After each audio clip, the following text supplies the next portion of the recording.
Hola, ¿cómo están? Soy Romina de Luca y esto es Saquen una hoja, la columna de educación de Vía Socialista. Bueno, en este episodio vamos a ocuparnos de analizar el conflicto salarial docente que ya lleva varias semanas gestándose. Lo que se presenta como la punta del iceberg, y es un problema real, es la derogación por parte del Gobierno Nacional del Fondo Nacional de Incentivo Docente,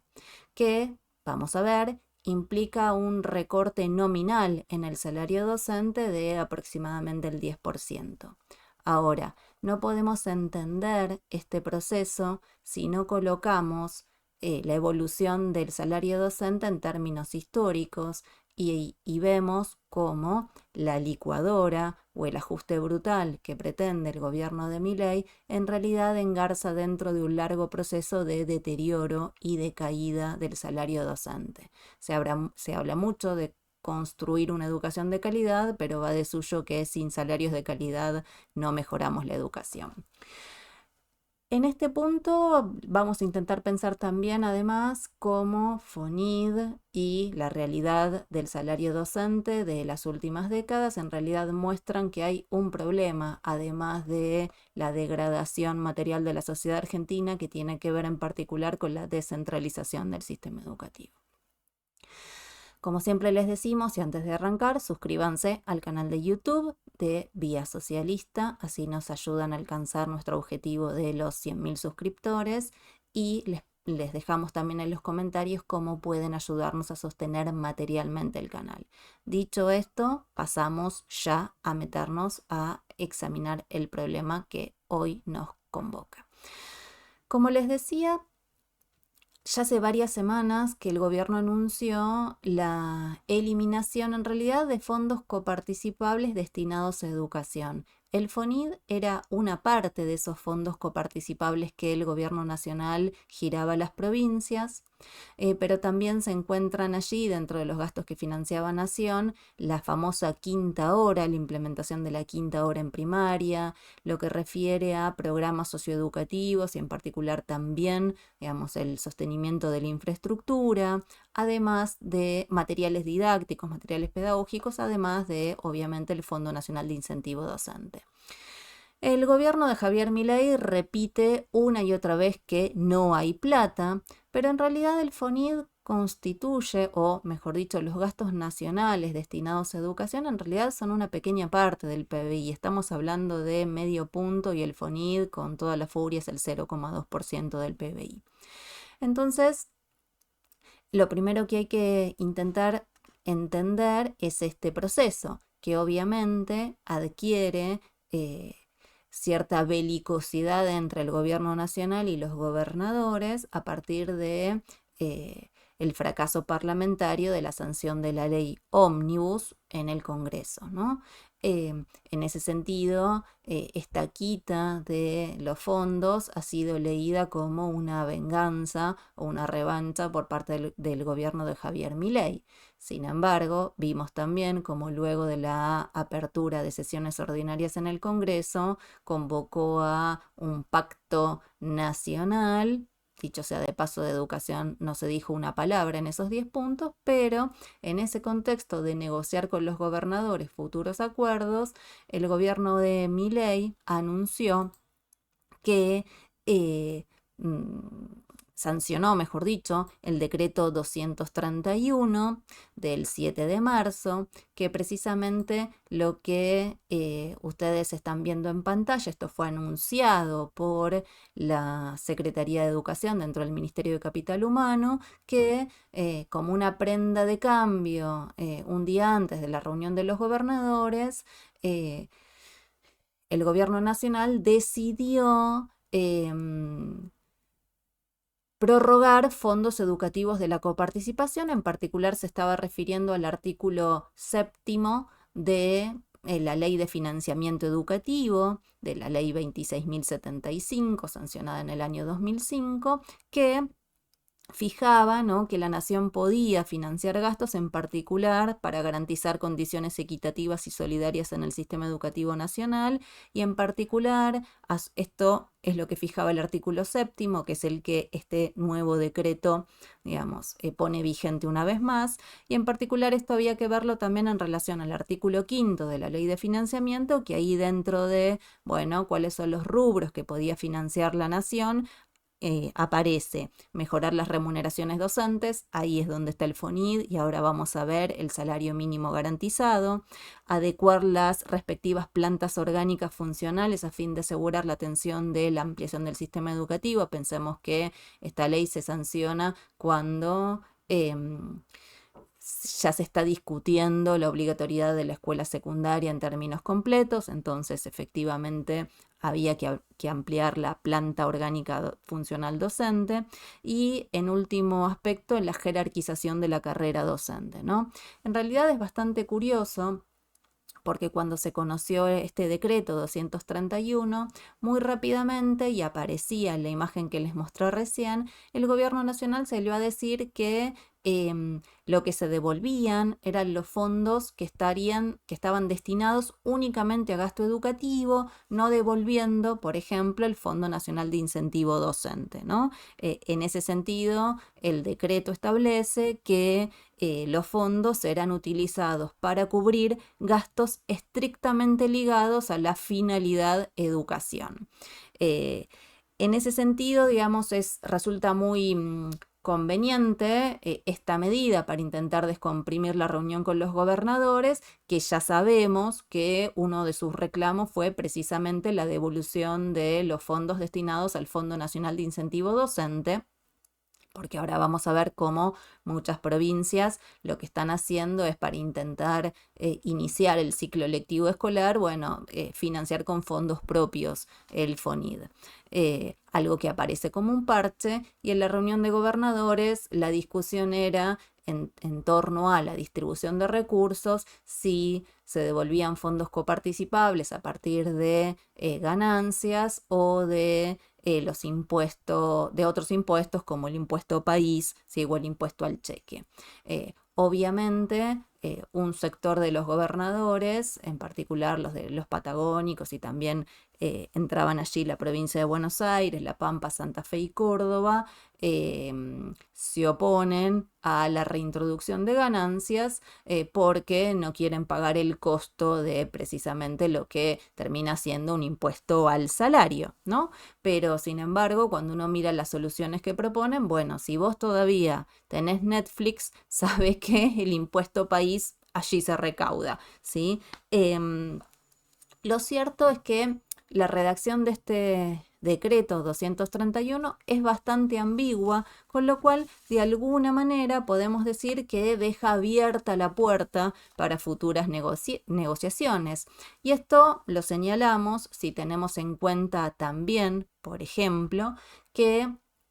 el gobierno nacional, a la par que suprimió el FONID, colocó en el centro de la agenda que no tenía nada que hacer la nación en la discusión de las paritarias. Entonces suprimió lo que se conocía como la paritaria nacional docente, en donde en realidad lo que se fijaba era el salario mínimo garantizado, ¿no? Esto iba atado a el fondo compensador que hasta el año 2023 percibían 8 provincias como Catamarca, Chubut, Corrientes, Jujuy, La Rioja, Misiones y Santiago del Estero. El gobierno entonces dijo, bueno, la educación es una atribución provincial, entonces nosotros no tenemos por qué discutir paritarias, y esto dio lugar a la convocatoria al primer paro nacional docente por parte de la CETERA el 26 de febrero, precisamente, cuando toda una serie de provincias daban inicio al ciclo lectivo: la ciudad de Buenos Aires, Córdoba, Corrientes, Entre Ríos, Formosa, Mendoza, Salta, San Luis, Santa Fe, ¿no? Al día siguiente, el 27, lo hacían otras provincias como La Rioja, luego Santa Cruz. El 1 de marzo lo hacía Buenos Aires, La Pampa, Tierra del Fuego, Tucumán, y el 4 se agregarían otras provincias, ¿no? Frente a esa convocatoria al paro, el gobierno decide convocar a esta mesa no paritaria en los términos del gobierno. En un primer momento, en la primera reunión que se desarrolló el 27 de febrero, luego de un paro que tuvo acatamiento dispar, ahora vamos a ver por qué, pero en términos generales tuvo un grado de acatamiento importante. El gobierno convocó una primera mesa paritaria el 27 de febrero, no ofreció absolutamente nada, al punto tal que los gremios alineados con la CGT salieron a convocar a un nuevo paro docente para el día 4 de marzo. En esa oportunidad la CETERA se abstuvo, en tanto y en cuanto estaba llamada una nueva mesa no paritaria para el día 5 de marzo. En esa mesa,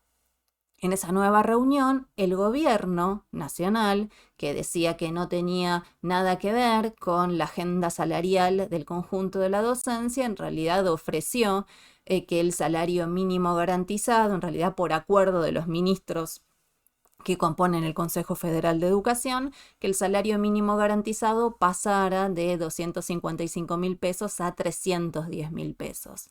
Esa propuesta fue rechazada y se convocó a una nueva mesa paritaria que funcionó el pasado 12 de marzo. En esa mesa,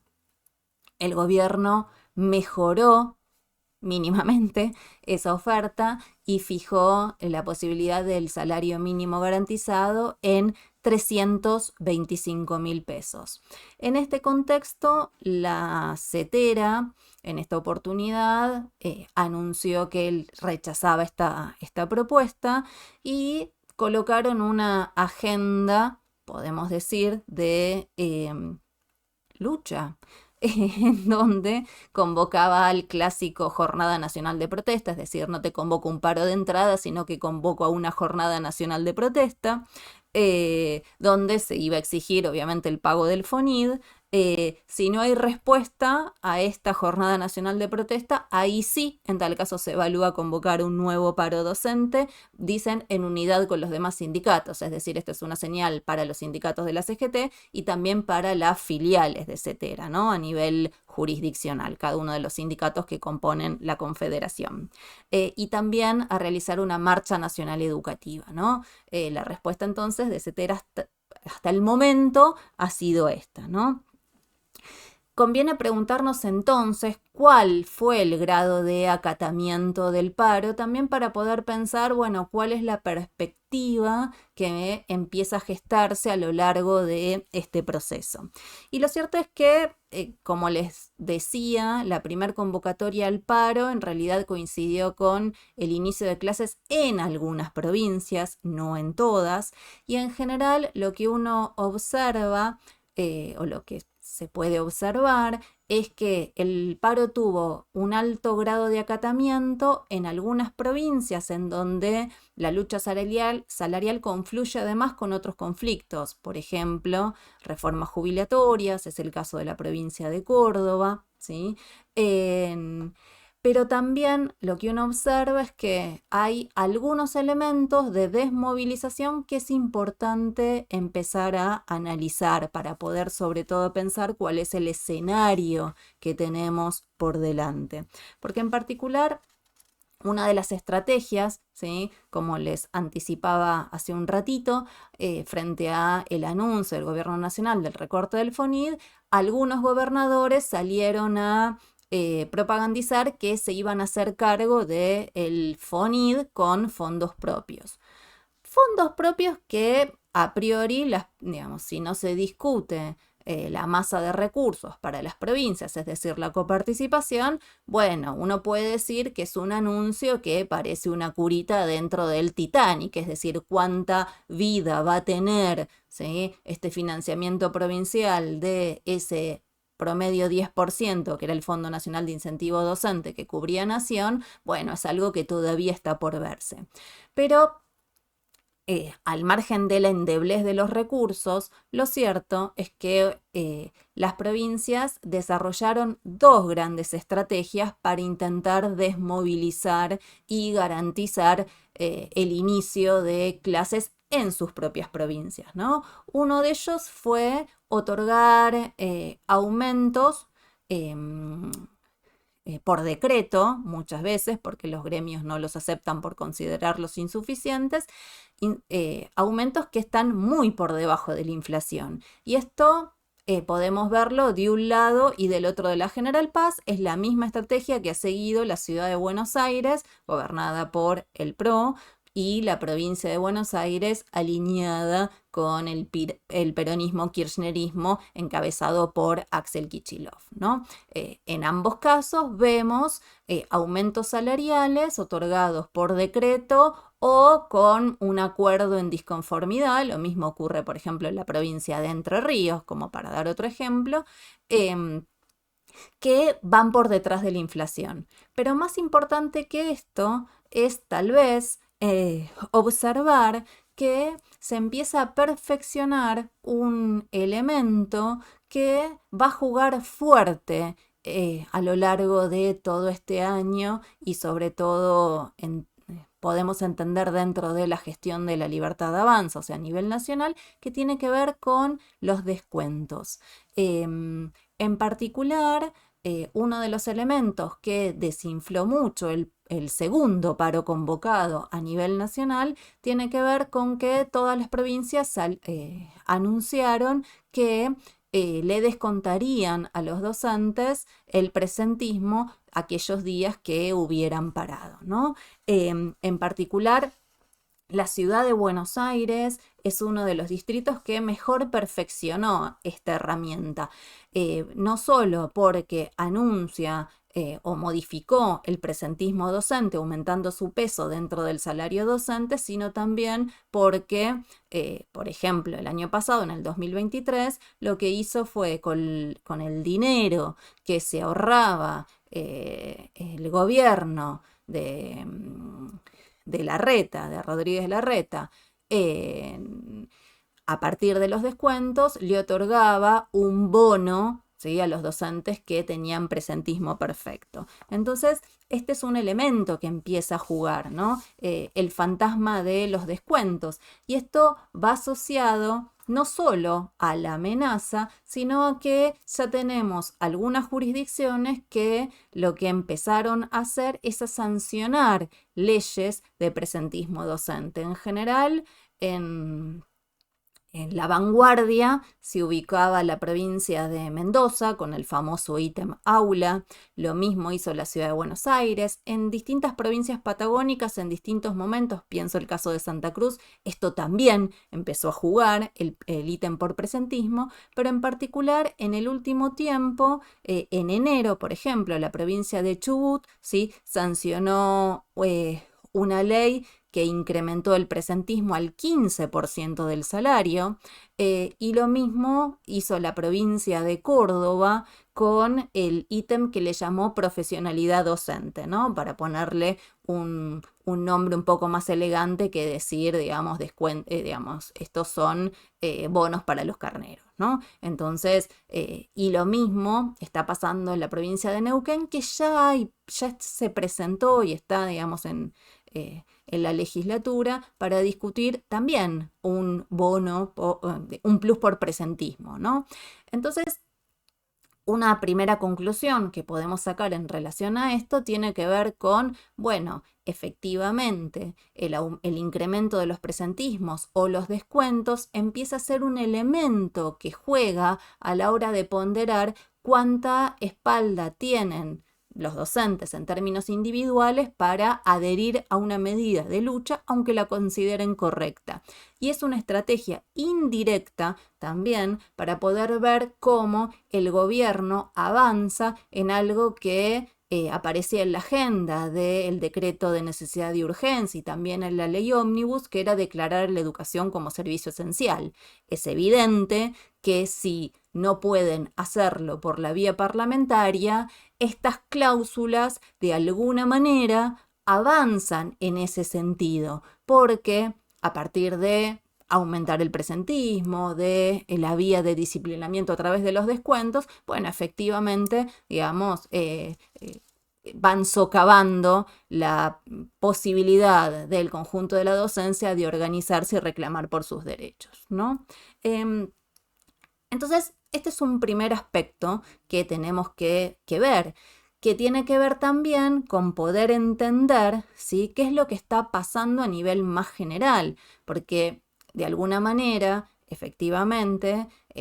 el conjunto de la docencia se pone a pensar si pierde o no pierde el presentismo en un contexto en el cual ya sabemos que en 3 meses oficialmente la inflación acumula más de un 70%, y si sumamos la inflación de los últimos meses, las devaluaciones desde agosto para acá, en realidad lo que encontramos es que el poder adquisitivo del conjunto de las y los trabajadores con empleo estable es similar al del 2001. Tarifazos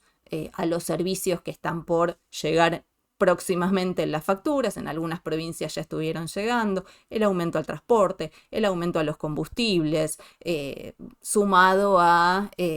la carestía de la vida, sí, que se refleja detrás de este 70 y pico % de inflación, ¿no? Entonces,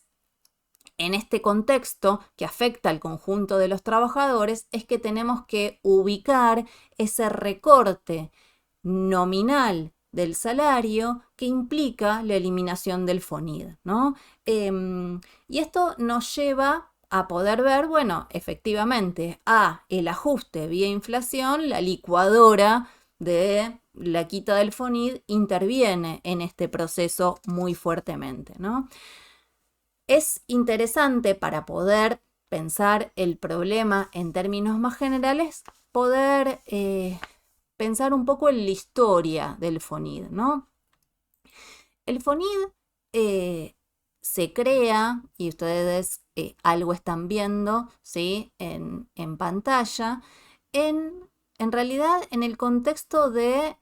conflicto de la carpa blanca docente, en el auge del menemismo, en el segundo gobierno de Carlos Menem, ya un poco en declive, precisamente a partir del largo conflicto salarial que protagonizó el conjunto de la docencia con la carpa blanca. Una de las vías para intentar descomprimir ese conflicto, que tenía algo que podemos colocar en agenda hoy día, la recomposición del salario docente, se sanciona en 1998 lo que en principio era un impuesto a los automotores y las embarcaciones y los cigarrillos, a partir del cual se pagaría un plus salarial. En su origen, el FONID fue pensado como precisamente un plus salarial, no para que las provincias que debían hacerse cargo del pago de los salarios de los servicios educativos y de la educación básica obligatoria, ¿sí?, no para que las provincias redujeran la masa salarial, sino como una vía de complemento. Lo cierto es que desde que se sancionó, y acá estoy tomando un poco la historia que recompone Alejandro Morduchowicz, ¿sí?, el FONID había pasado bastante desapercibido. Se sancionó en 1998 y entre 1999, 2000 y 2001 se pagó muy erráticamente. Sí es cierto que en un primer momento, en el año de su creación, tenía una gran disparidad el peso del FONID. Podía constituir el 7% del salario promedio en Santa Cruz hasta un 36% en la provincia de Chaco, ¿sí?, aunque en promedio, ¿sí?, los recursos o el peso del FONID oscilaba entre un 10 y un 20%. Lo cierto es que hasta el año 2003 se pagó en forma bastante errática, y fue precisamente Néstor Kirchner el que lo sacó del olvido al FONID. Y a partir de la ley de financiamiento educativo lo reubica, ¿sí?, como un ítem más o menos constante en el salario, que de todas maneras, ¿sí?, tuvo un peso bastante desigual, ¿sí? Y de hecho, cuando uno observa la evolución del ítem en relación a la composición del salario docente, en el año 2015, que es el que en general hay consenso en términos historiográficos, que sería uno de los mejores años en términos de gasto educativo, dentro del salario docente, el componente del FONID era un componente apenas marginal, ¿no? En ese sentido, en general, se suele pensar, ¿sí?, que a un proceso de mejora salarial, ¿sí?, o de acompañamiento, en realidad no de mejora, de relativo acompañamiento del salario por parte de la inflación, de alguna manera esto reducía el peso del FONID, ¿no? Que, como les decía antes, en realidad cuando uno mira qué es lo que constituye dentro de los gastos educativos es menos del 1%, es decir, este proceso hay que verlo dentro de lo que es una clara decisión del gobierno de La Libertad Avanza y de Javier Milei de avanzar contra las condiciones de vida y de trabajo, en particular de los trabajadores en blanco, y está claro que en esa batalla el FONID no pareciera ser, ¿sí?, lo que va a resolver, ¿sí?, el tan ansiado y buscado déficit cero por parte del gobierno, ¿no? Entonces, lo primero que hay que plantear tiene que ver con esto, que estamos hablando de un componente en términos del gasto general que parece marginal, pero que cobra sentido en realidad dentro de un proceso de deterioro de las condiciones de vida del conjunto de las y los trabajadores, pero también de un proceso que está atravesando el conjunto de la docencia. Y ahora vamos a adentrarnos un poco en esto. En general,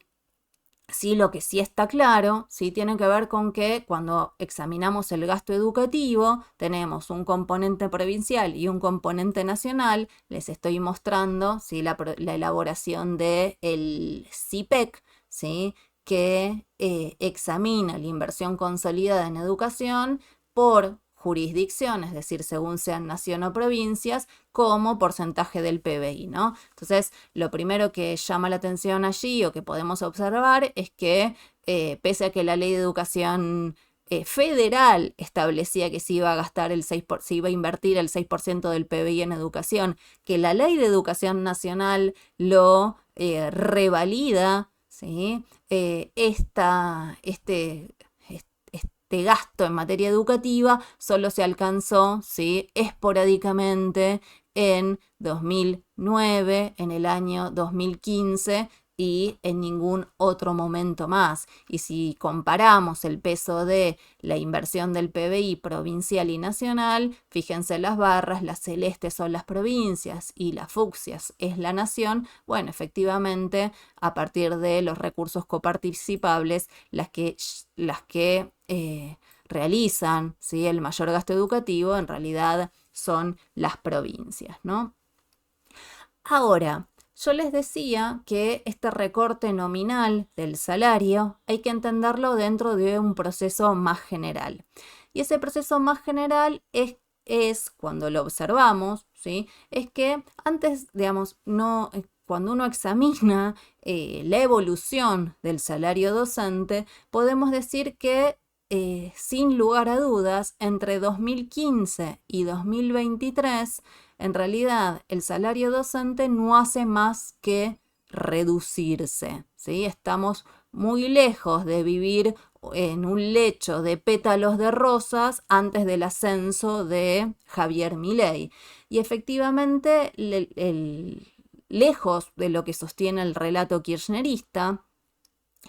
en términos totales, en lo que refiere al salario bruto del cargo testigo entre 2015 y 2023, se produce una caída de casi el 11%, ¿no? Caída que se expresa, en realidad, este dato es tomando el cargo testigo, pero maestra de grado con 10 años de antigüedad, ¿sí? En general, la brecha salarial del conjunto de la docencia entre 0 y 10 no hay mucha diferencia, pero sin embargo, digamos, es un poco más alto de lo que vamos a ver en unos momentos nada más, ¿sí? En algunas provincias esa caída, que en promedio a nivel nacional es del 11%, llega a casi más del 40%. Este es el caso de la provincia de Santa Cruz, en Tierra del Fuego, en Chubut. También hubo un ajuste del mayor al 20% en la provincia de Mendoza. La caída del salario del cargo testigo es de casi 27 puntos. En La Pampa es de casi 26. En Misiones es casi del 22. En Tucumán casi del 21. Las únicas provincias que de alguna manera mejoraron, pero cuando digo mejoraron hay que ver cuál es el piso del que partían, fueron la provincia de Jujuy, Corrientes, Salta y en menor medida Santiago del Estero. Ahora vamos a ver que son provincias que algunas de ellas que están atadas al mínimo garantizado, con lo cual este porcentaje en realidad no nos dice mucho de algo que vamos a ver ahora, que es la capacidad de compra de ese salario, no necesariamente cuál fue su evolución porcentual, ¿no? Pero vamos a encontrar como común denominador que la docencia es una profesión de pobreza. En ese sentido, ¿no? Lo que uno en principio observa, ¿sí? Tiene que ver con, bueno, en realidad la discusión por el FONID o el recorte de este 10% promedio del salario, hay que verlo dentro de un proceso de caída salarial en los últimos 8 años que tiene otros 11 puntos porcentuales. Y es interesante porque inclusive esta caída, esta reducción salarial, esta degradación del salario, la vemos si analizamos el salario mínimo garantizado. Y les voy a recordar una imagen que les mostré en un episodio del 2023, donde analizábamos las propuestas de los distintos candidatos a la presidencia, de los referentes educativos, que era la evolución que había hecho el gobierno nacional del mínimo garantizado. Y ustedes fíjense, ¿no? De nuevo, lo están viendo. Esto lo elaboró el Ministerio de Educación Nacional para la charla que dieron en la convocatoria que hizo la Universidad ITEL, a que participaran los distintos referentes educativos de los distintos espacios que se iban a disputar la presidencia. Y fíjense que en términos del salario mínimo garantizado, lo que uno va a observar es, sí, encontramos momentos, ¿sí? Curiosamente, por decirlo irónicamente, atados a la coyuntura electoral, donde el salario mínimo nacional garantizado tiene cierto empuje. Es el caso de 2015-2016. Es también el caso de septiembre del 2023, pero si uno elimina estos momentos, en general lo que vemos es que el mínimo nacional garantizado desde el 2009 empieza a caer, proceso que se sostiene hasta el año 2015, y obviamente durante la pandemia y con el gobierno de Alberto Fernández y de Cristina Fernández de Kirchner, vuelve a caer y encuentra su piso más bajo en el año 2021, ¿sí? De toda la serie que venimos analizando del 2006 para acá, ¿no? Entonces, lo primero que hay que decir es, bueno, no, el salario mínimo garantizado en realidad viene reduciéndose en las últimas fechas. Y recuerden que recién les marcaba que en el 2009 es donde uno empieza a ver un proceso de caída o estancamiento. Y es interesante porque, de nuevo, les voy a mostrar algunos datos de CIPEC, ¿sí? Lo mismo observamos cuando analizamos la evolución de las provincias. Ustedes tienen en los gráficos que les estoy mostrando por jurisdicción la evolución del cargo testigo en distintos momentos: 2003, 2008, 2015, 2018. Y fíjense que en general lo que se ve es que de 2008 a 2015 el salario en general se estanca y luego claramente cae. Ahí, digamos, fíjense, vamos analizando las 24 jurisdicciones del país y observamos que efectivamente ocurre lo mismo en todos los distritos, ¿no? Entonces, esto es un aspecto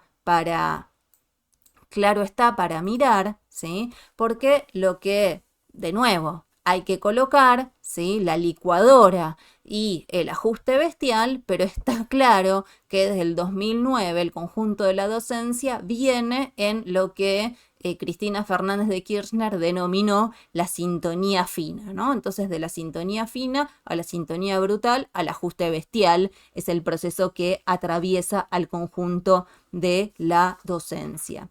Y efectivamente,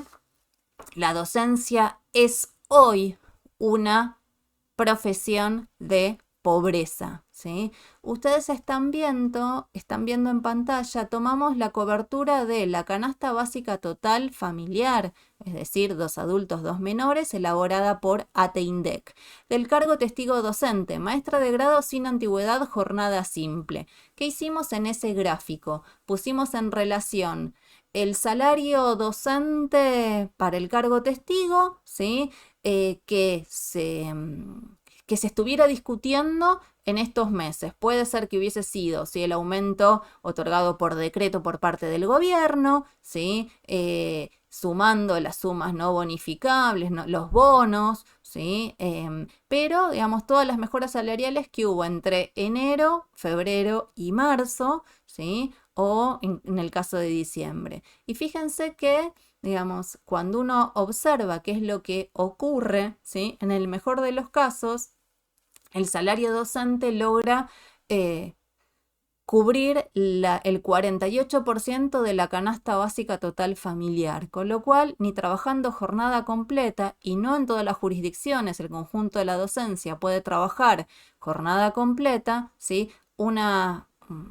docente logra con su salario, ¿sí?, ser pobre, se encuentra por debajo de la pobreza. Fíjense que Jujuy, Misiones, ¿sí?, el salario docente en realidad cubre apenas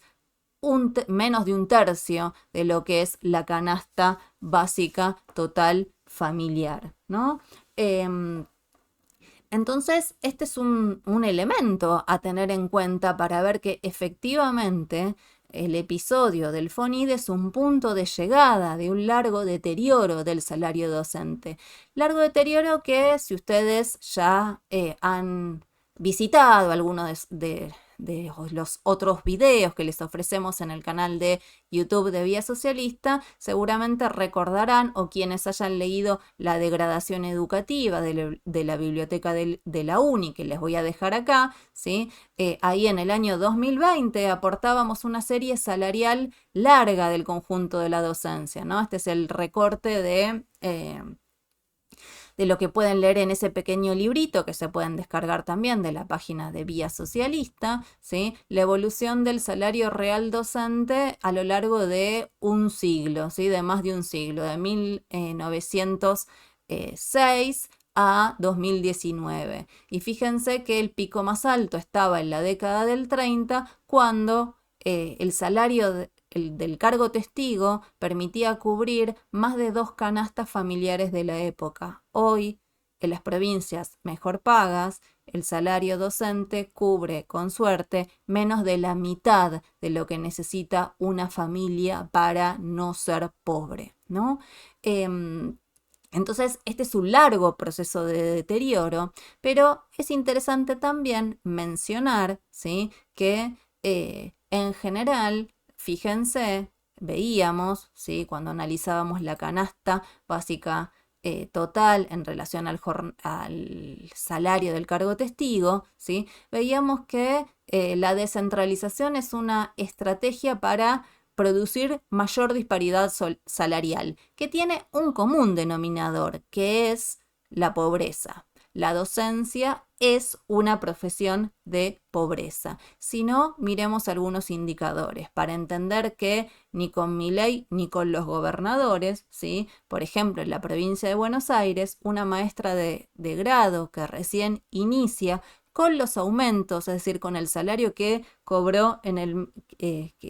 que cobra en el mes de marzo, ¿sí?, el cargo testigo se ubica en 355.000 pesos, cuando, ¿sí?, la canasta de alimentaria, es decir, la canasta de indigencia, se ubica, según ATEINDEC, para GBA en 341.000 pesos y la canasta básica total familiar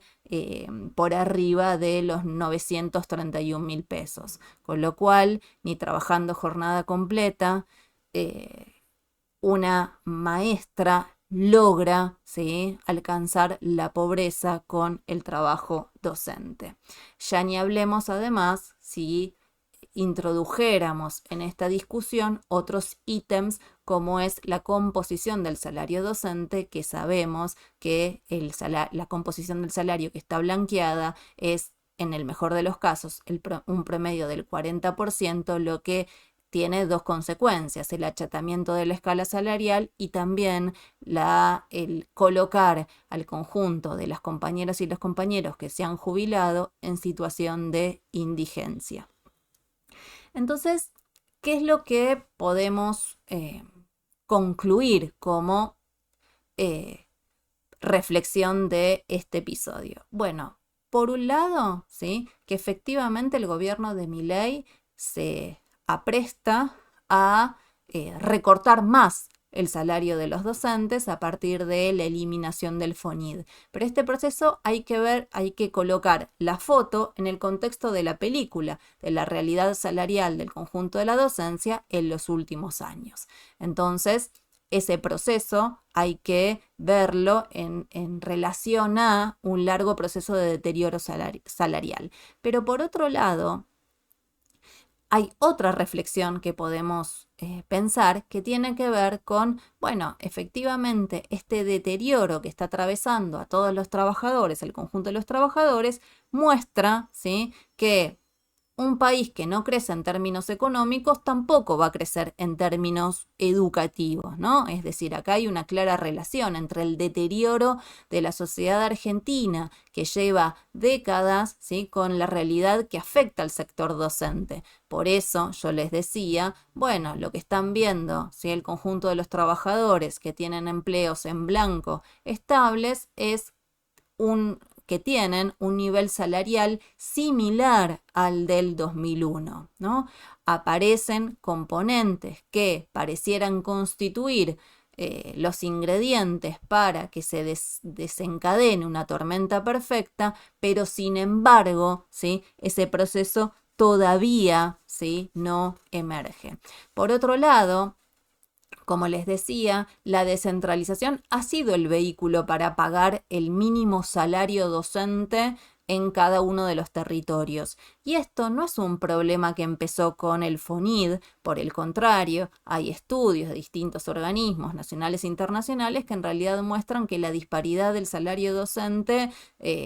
es anterior inclusive a la sanción de la Ley de Educación Nacional, a la Ley de Financiamiento Educativo, y ya en el año 2002, cuando se miraban los salarios del fines de la década del 90, se encontraba efectivamente una gran disparidad en el salario docente. Docentes que además, comparativamente, si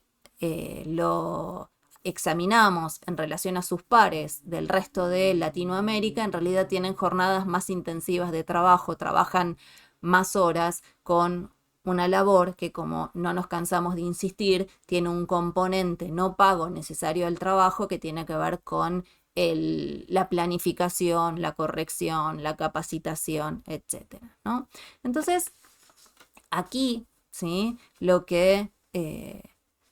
tenemos que empezar a pensar, ¿sí?, tiene que ver con, bueno, efectivamente, ¿sí?, por un lado, el ataque a las condiciones salariales docentes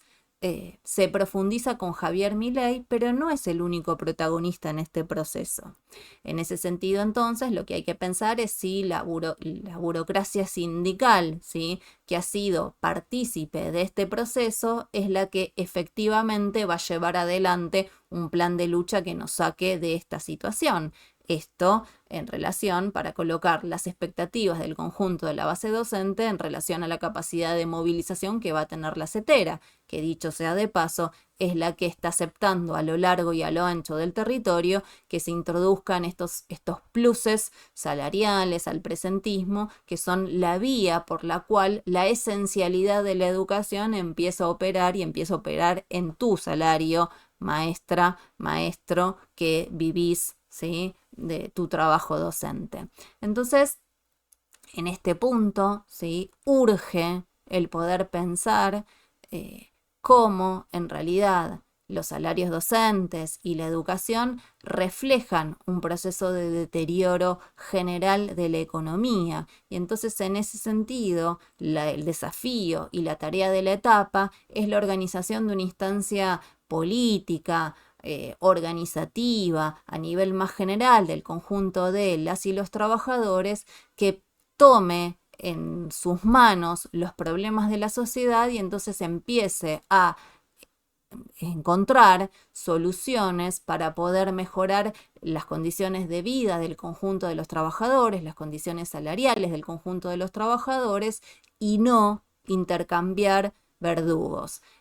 Lo que resulta muy claro del conflicto docente es que ni con Milei ni con los gobernadores. Bueno, amigas, amigos, si llegaron hasta acá, como siempre les pido que se suscriban al canal de YouTube, se los recuerdo de nuevo, de Vía Socialista, que nos ayuden a llegar a los 100.000 suscriptores, que sigan el resto de la programación de nuestro canal, las columnas de los distintos compañeros y compañeros. Si les gustó este episodio, comenten, den like, compartan, difundan, y los veo en el próximo episodio de Saquen una hoja.